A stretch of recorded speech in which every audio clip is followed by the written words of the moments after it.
Baker Mayfield, not going to be a San Francisco 49er. He was claimed off waivers by the rival Los Angeles Rams. What that means for the 49ers going forward with Brock Purdy, and maybe the window's still open for Jimmy Garoppolo to return, and maybe even Trey Lance. Let's get into all of that on today's Locked On 49ers. You are Locked On 49ers, your daily San Francisco 49ers podcast, part of the Locked On Podcast Network, your team every day.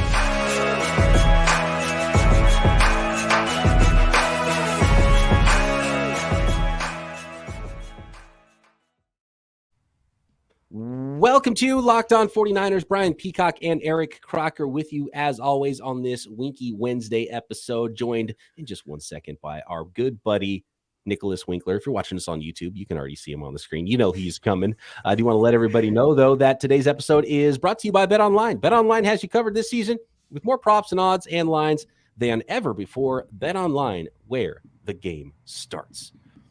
Welcome to another Winky Wednesday episode here on Locked On 49ers. Thanks for making us your first listen on the Locked On Podcast Network, your team every day. And now let's bring on today's esteemed guest, Nicholas Winkler. Come on down. Wow. Wink, what'd you say when all of a sudden number 13 trots onto the field for the San Francisco 49ers? And not only that, rookie 7th round pick, the last pick in the NFL draft, Mr. Irrelevant, leads them to victory. Can't believe it. Yeah, that's about right. You know, if you watch the play, I mean, you could see it snap, right? You could see Jimmy's foot and you're like, ooh, that's not good. That's going to be bad. Yeah, you knew something was wrong and he wasn't going to be back. And then, Purdy comes out and you're like, okay, Kyle's going to keep it simple, right? He's going to really let this guy, run the ball and short passes. And then he started to open things up a little bit later. And he looked serviceable, right? He looked like a guy that understands the system. I mean, to me, that's the biggest thing in a Kyle Shanahan system is like, do you know where guys are going to be? Do you know do you know the play calls? Do you know the audibles? Do you know all that stuff? And he looked like he got it. I mean, this is a guy who beat out Sudfeld, right? Going into the season, they wanted Nate Sudfeld to be that backup. They gave him a bunch of money and Purdy beat him. So he looked good. I mean, he didn't look great. He didn't have a whole lot of zip on the fastball, but he was very confident. You love the swagger too. He's talking trash. Like that's what you want in your quarterback. Yeah, the confidence. Yeah, exactly. and I would say being prepared. That's huge for Kyle Shanahan. And they probably saw that early in him. And I'm sure a lot of it was through the draft process. There's a reason the 49ers liked Brock Purdy and made him a draft selection, even though, maybe quarterback wasn't the most obvious thing for the 49ers to take anywhere in the draft, even if it was the last pick. And they didn't want to allow the league to have a chance to snatch him up on waivers and try to sneak him onto the practice squad. He made the 49ers 53-man roster for a reason. The 49ers liked a lot of what they saw, and it probably has a lot to do with the good things we saw on Sunday, not expecting to play, but prepared to play in case he needed to. The preparedness, the competitiveness, he looked like he belonged. It was not too big for him. And the fact that Kyle Shanahan had the belief that he could just hold down the game plan, because nothing really looked like it changed much. Croc and I talked about it earlier this week. Yeah. It was pretty. I don't think they changed anything at all in the playbook. They're like, all right, well, Jimmy was going to throw it 37 times. So guess what, Brock? You're going to throw it 37 times. And when you look at the spray chart sheet thing, it looks very similar to a Jimmy Garoppolo game. Yeah. And one of our buddies, I want to say it was my guy Jesse, put the spray chart of Jimmy Garoppolo, Brock Purdy, and Trey Lance. And Trey Lance's look drastically different with where he threw the ball. You see far outside the numbers, like more throws there, more throws downfield, not a whole lot in the middle of the field, very few throws there, as opposed to the other guys who threw a lot of throws over the middle. So there is this similar skill set and maybe the way he views the field as Jimmy Garoppolo as well. Or maybe that's just the way that Kyle's calling it or whatnot. But I was listening to Sirius Radio. Every time I pick up my daughter, I'm listening to Sirius Radio. And I think it was Mad Dog Sports or whatever it is. But they get to talking about the 49ers and they're talking about Brock Purdy, of course. And they're like, well, can he do it, et cetera? Then the guy said, well, I remember this guy, Nick Mullins, he came in Thursday Night Football, lit it up, threw for a bunch of touchdowns. Everybody's going crazy. and then he lost like the next 5 games. So, Wink, do you see anything like that where it's like, man, maybe we are excited about this performance. They don't know what to expect. He goes in, maybe he even plays well next game. But do you think at some point the league might say, he doesn't do these things very well, and because he's potentially limited, which was why he went 7th round, maybe they kind of catch up to him? Or you're like, nope, I love what I saw, and I think we're going to continue to see this, and the 49ers are in good hands to really make a deep playoff run. Yeah, I mean, I think when you look at a guy like Purdy, like I said, he doesn't have a whole lot of zip on the fastball, right? And now they have film on him. The last thing Mike McDaniel and his coaching staff were doing was preparing for Purdy, right? Going to that game. So it was definitely a big surprise to them. So you want to think that he can keep it going, but at the same time, you got to know that the league's going to catch up. That's what the league does. They get film on somebody, like you said. They're like, oh, he can't do this, he can't do that. Let's make him do this. He seemed to handle the blitz pretty well too every time they did that. So maybe they're not going to do that as much. Maybe there's going to be more guys in coverage, and you hope that he can keep it up. But to think that he's just going to light the league on fire all of a sudden, like that's maybe a little bit drastic thinking. I will say this because, they were trying to throw the kitchen sink at him. I thought he handled that well. Like, just the pressure in his face. They were doing like 0 blitzes, and he was finding the right guy to throw the ball to. And I was very impressed with kind of he played with this kind of calmness, like maybe the moment wasn't too big for him. Mm-hmm. And a lot of guys that are very well prepared, like he was, which I guess you would kind of expect, right? I mean, this is a guy who was like a 4-year starter at Iowa State. Like, he played a lot of football, so he understands how to prepare. He's been a starter for so long, probably continues to prepare the same way, and then he goes out there and it's like, well, yeah, I know this stuff like the back of the hand. I've been able to do this, and then he goes out there and he's able to execute to the extent of the 49ers being able to win the game. And I thought that alone, regardless of, you talk about the zip. I said that, and people were like, no, he definitely has a big arm. And I'm like, no, the hell he doesn't. But I thought, even regardless of that, he was. If you're making the right decisions and you're able to make these anticipatory throws, then it doesn't matter if you don't have the biggest of arms. And I think he did that extremely well. Yeah, he's got a ton of weapons. Well, yeah, having a lot of weapons that you can, with not a strong arm, facilitate that offense with the short to intermediate, just like Garoppolo did. I think that's really important too. And Croc, when you bring up the arm strength thing, I know like they're NFL quarterbacks, and their whole life they've had pretty good arms compared to the rest of the world. Compared to us, they've got good arms.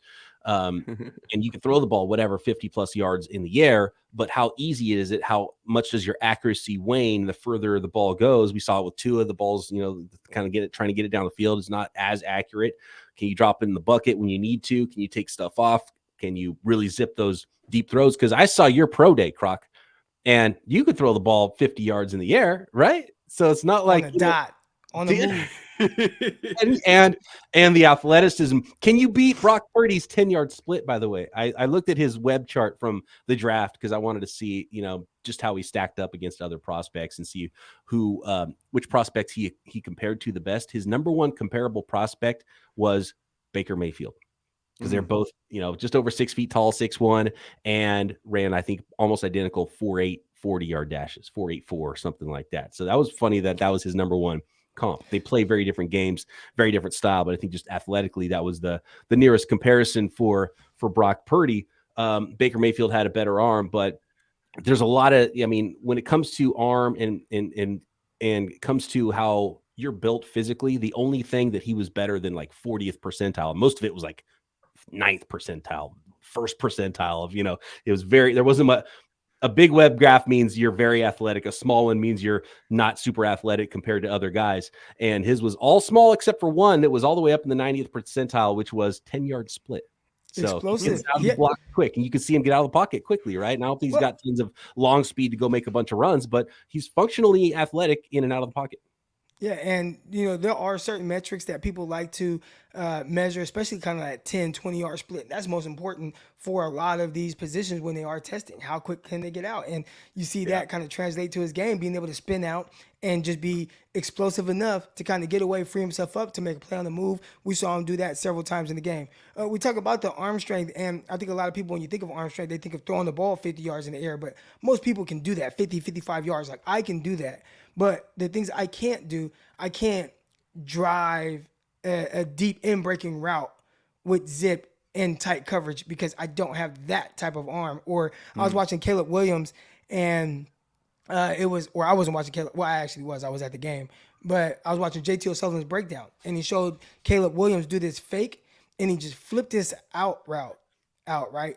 But the way he was able to do it is, no, you have to have an arm to do that.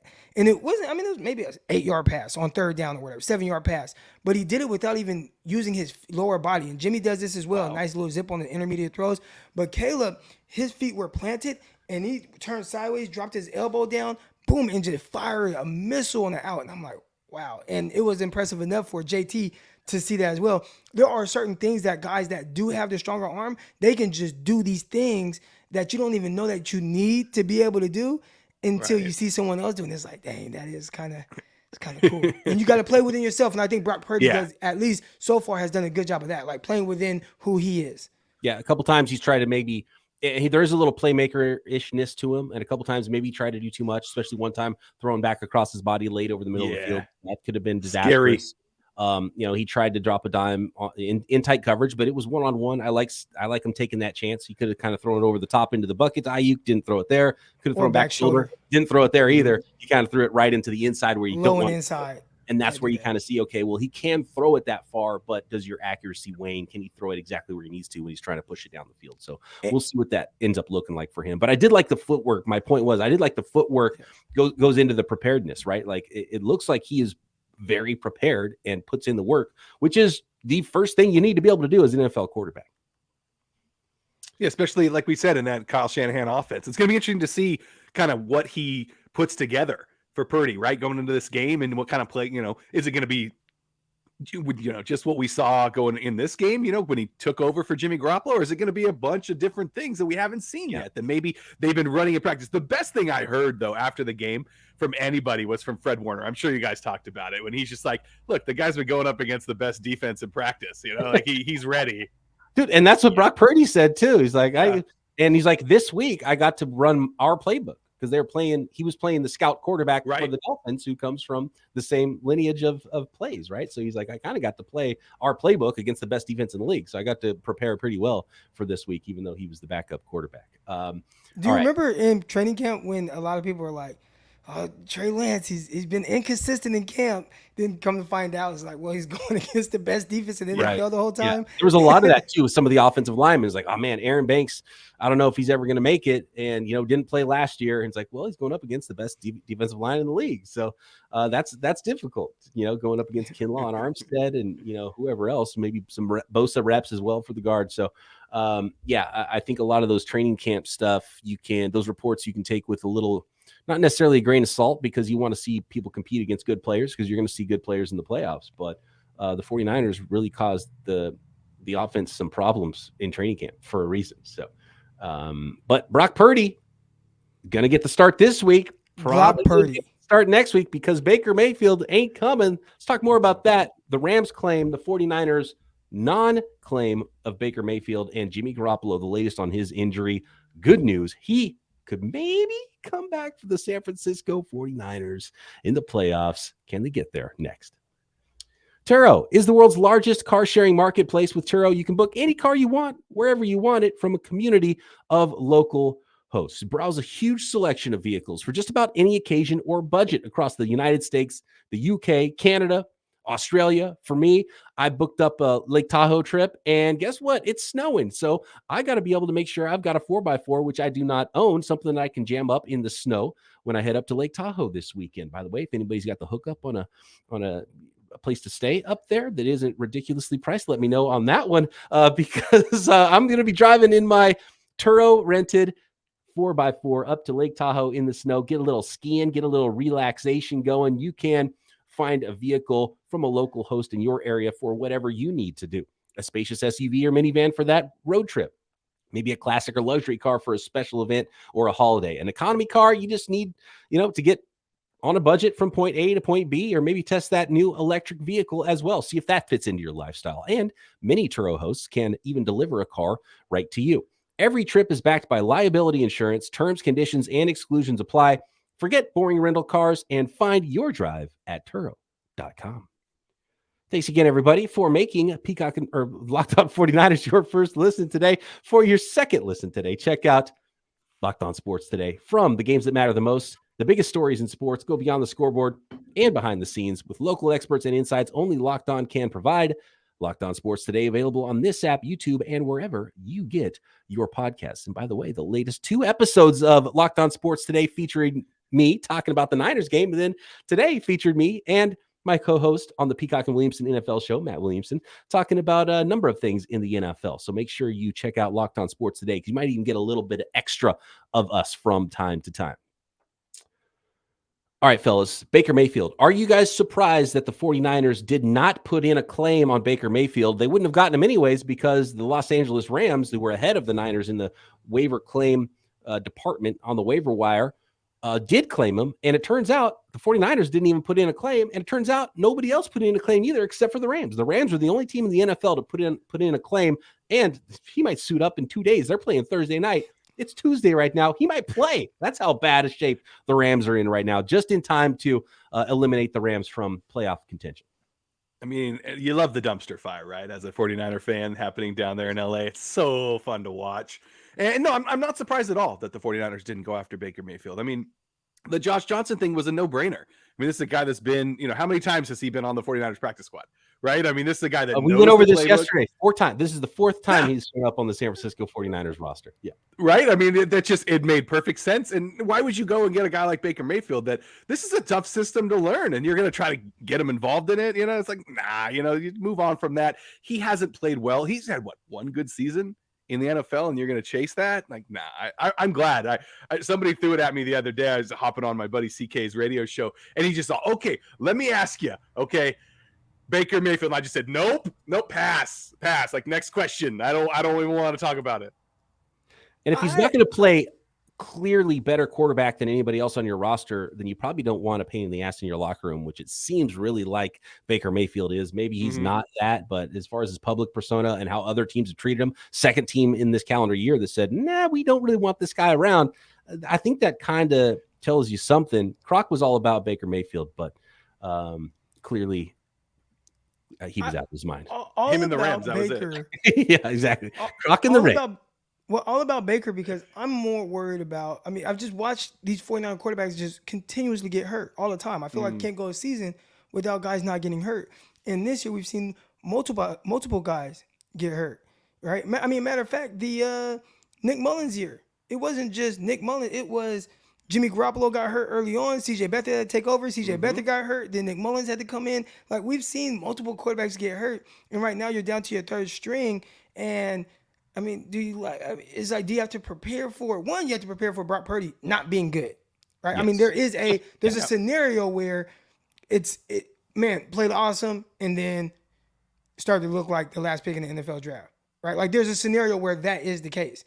And with everything that's on the line, if that is the case, I don't want to just be like, all right, well, it is what it is. Got to ride with this. I would like to be like, you know what? We appreciate your efforts, Brock, but let's go to Baker Mayfield for this last stretch, just to kind of have that in your back pocket. And I'm not saying that Baker Mayfield is this great quarterback, but he's a guy who led a team to the playoffs, won a playoff game, early on looked really good. And he's just been in this funk for whatever reason, whether it's his attitude, and hopefully he's been able to kind of take a step back and say, dang, I have to change. And you go to a team like the 49ers, this ain't the Carolina Panthers. I think this is the team that could change somebody's attitude, looking for their last opportunity to potentially make some money next year. So I liked it from that standpoint, more so of, this insurance for what if Brock Purdy's not the guy. Now, we all hope he is.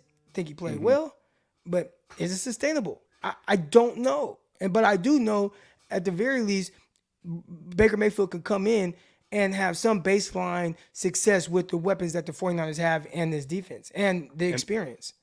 Yeah, you said it right there. He doesn't necessarily need to come in, right, Brock Purdy, and be the man, right? He doesn't need to carry this team on his shoulders or anything. Like, he's got weapons around him. Get the ball to Christian McCaffrey. I saw a lot of dump offs. I saw a lot of short 8 stuff. catches. Like, yeah, he made the right calls, right? He made the right plays. And when you have a defense like this, all he needs to do, Brock Purdy, he needs to go out there and he needs to not lose the games. He needs to Trent Dilfer it up, right? Going back to the 2000 Trent Dilfer with the Ravens. Like, just don't be the reason that the team loses. Nick Foles, maybe some trick plays. There you go. Little Philly special. I don't know what you would call it. South Bay special down there in Santa Clara. You have to be. I agree with Croc, though. The Niners have to be realistic in case you're in first place. You got to stay in first place. You got to make the playoffs at the very least. Even if you stumble a little bit, you don't want to have done nothing and then all of a sudden find out, oh my gosh, Brock Purdy's not up for this. And well, there it goes. No playoffs this year. Let's try it again next year. Right. So I agree with that. And we'll see what it looks like with Baker Mayfield. I don't think he's going to look amazing with the Rams. He would have looked better probably with the 49ers just because they're in a better spot. But I'm also not surprised that the 49ers didn't put a claim in on him. And maybe they would have waited to see what Brock Purdy looked like and then maybe, signed him if he did clear waivers after this Sunday or something like that. And there is still some things the 49ers could do. But next, I think there might be another reason why the 49ers didn't feel the urgency to claim Baker Mayfield. That is because, A, they like Brock Purdy, and they probably like Josh Johnson as well as his backup for the short term. But could they get Jimmy Garoppolo back?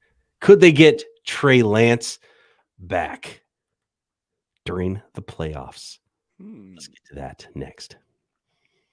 BetOnline is your number one source for sports betting information, stats, news, and analysis this season. Get all the latest odds and trends for every professional and amateur league out there. Of course, a ton of NFL odds. In fact, how about this, guys? Some of the latest NFL updates and award changes from BetOnline odds after 13 weeks of NFL football. The 49ers have fallen now in the odds to win the Super Bowl. They were number 3 in the NFL, and they've dropped a few spots now to 6 or 7, depending on, let's see if that's climbed anymore. I don't have it up anymore, but they're falling a little bit because they've got a rookie quarterback, right? And there's some other teams playing some good ball right now in the Bengals, in the Dallas Cowboys that are passing them up.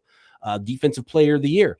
No changes at the top, but Nick Bosa is closing the gap on Micah Parsons for defensive player of the year. And in my opinion, he has surpassed him after his performance last week. But you can get in on all of those odds at BetOnline. And it's not just football odds either. You've got basketball, soccer, esports, everything covered at betonline.net. Get informed before you make those bets too at BetOnline. If you love podcasts, you can find those at BetOnline.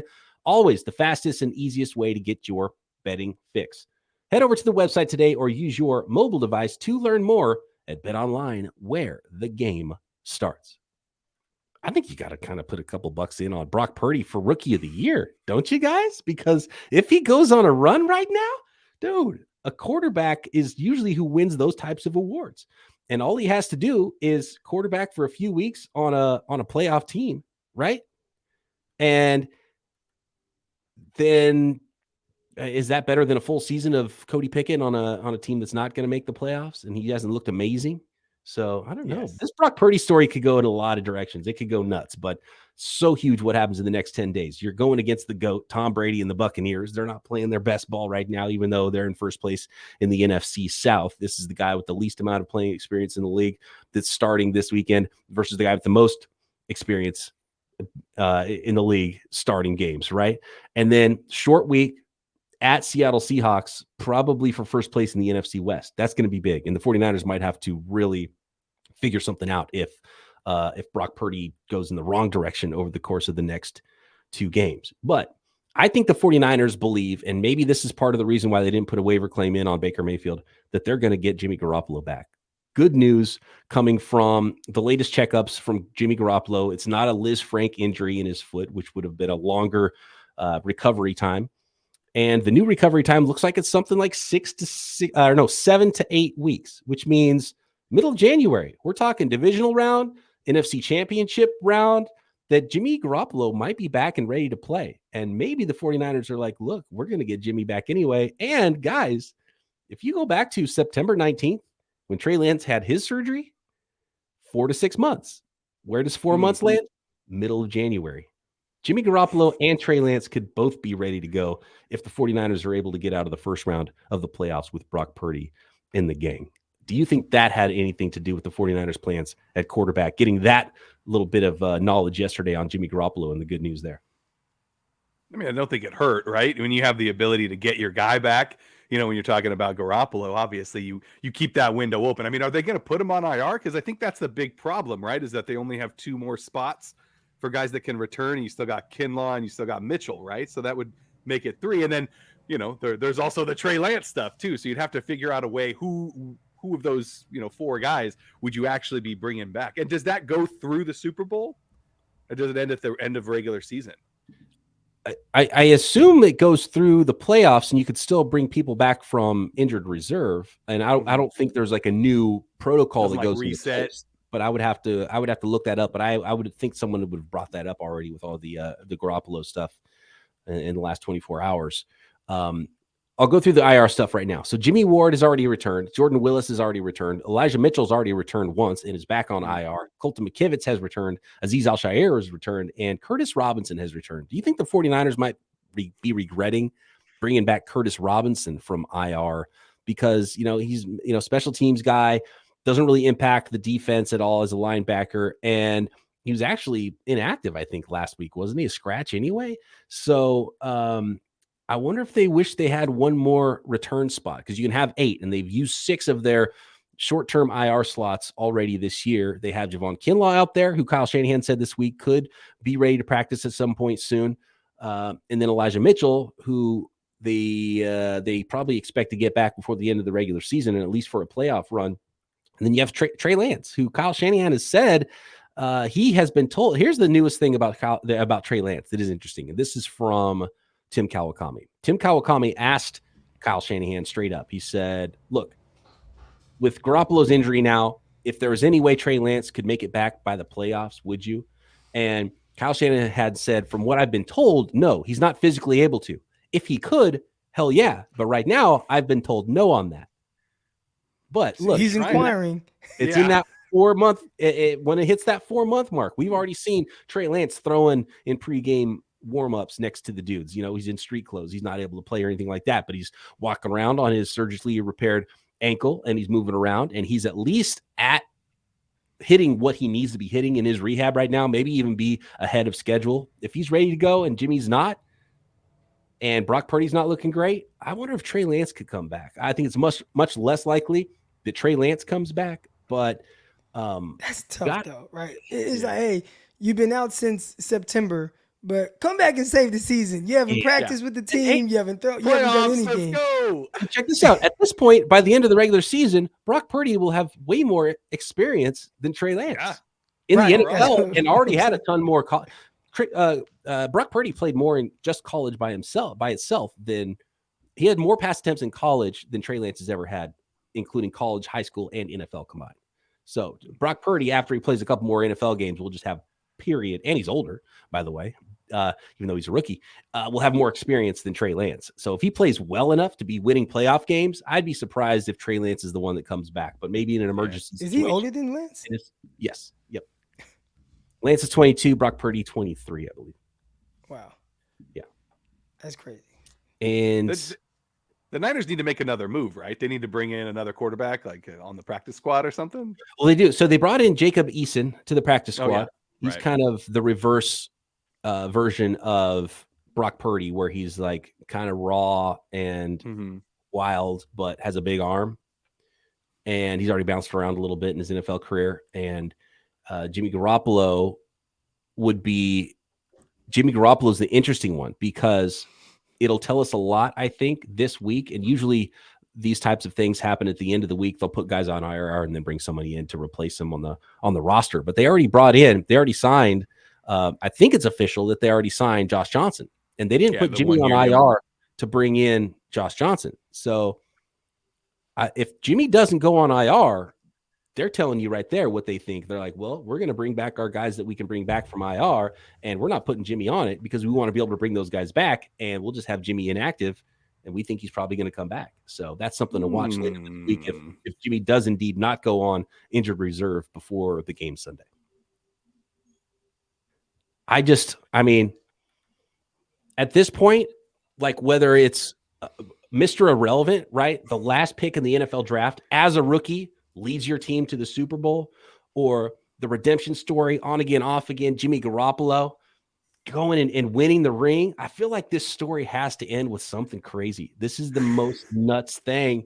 And I can't believe, guys, that we have an opportunity to cover this team, because this is some amazing stuff. Like, we're going to be telling our kids and grandkids about that, the 2022 San Francisco 49ers and all the madness. And so I'm not going to say that Trey Lance can't even come back and be a part of this, or Jimmy Garoppolo can't be a part of this, or the 49ers can't go win something with a 7th round pick, Mr. Irrelevant, who's already, by the way, become one of the most relevant, one of these most important NFL players in history that was Mr. Irrelevant. First one to ever complete a pass against the Chiefs. Had some garbage time a few weeks ago. First one to throw a touchdown pass, right?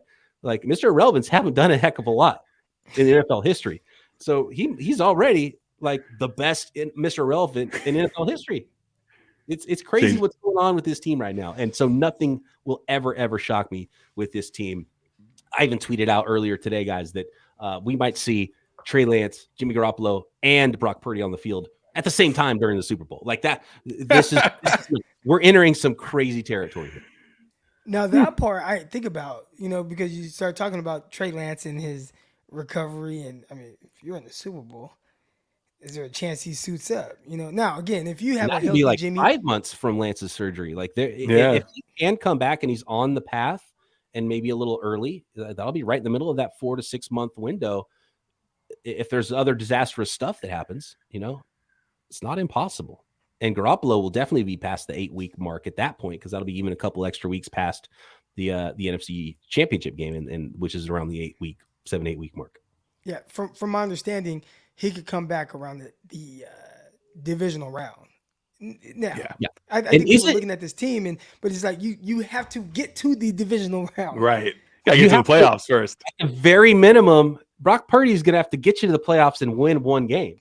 And if he's playing that well, do you even replace him too? Like, those are the other parts of the conversation. But Wink, like, at this point, are you even shocked at all that both Trey Lance and Jimmy Garoppolo's timelines for the early end is the same week in January, right? You said it. It's one of those seasons, right, where everything's just kind of crazy. It's been the season of injuries yet again, right, for the 49ers. It's amazing what DeMeco Ryans has done with this defense all season long, and what Nick Bosa's doing. He might be up there if he keeps this up for the next 4 or 5 weeks. I mean, you could have this guy in the MVP discussion, not necessarily just the Defensive Player of the Year discussion. So, because he took over that game in the second half, like, that was just incredible what he did. So yeah, I mean, why not bring them all back? Let's have all 3 out there for the Super Bowl. Let's go. Just insanity covering this team every single day. There is never a dull moment, and there's especially never a dull moment on our Winky Wednesday episodes. Nick, thanks for jumping on with us once again. My pleasure, guys. Thanks, everybody, for listening. Thanks for making us your first listen on the Locked On Podcast Network. Make sure you check out Peacock and Williamson NFL show daily, and my boy Croc doing Locked On NFL Draft every single day right here. Big Sock Brock, Locked On 49ers. See ya.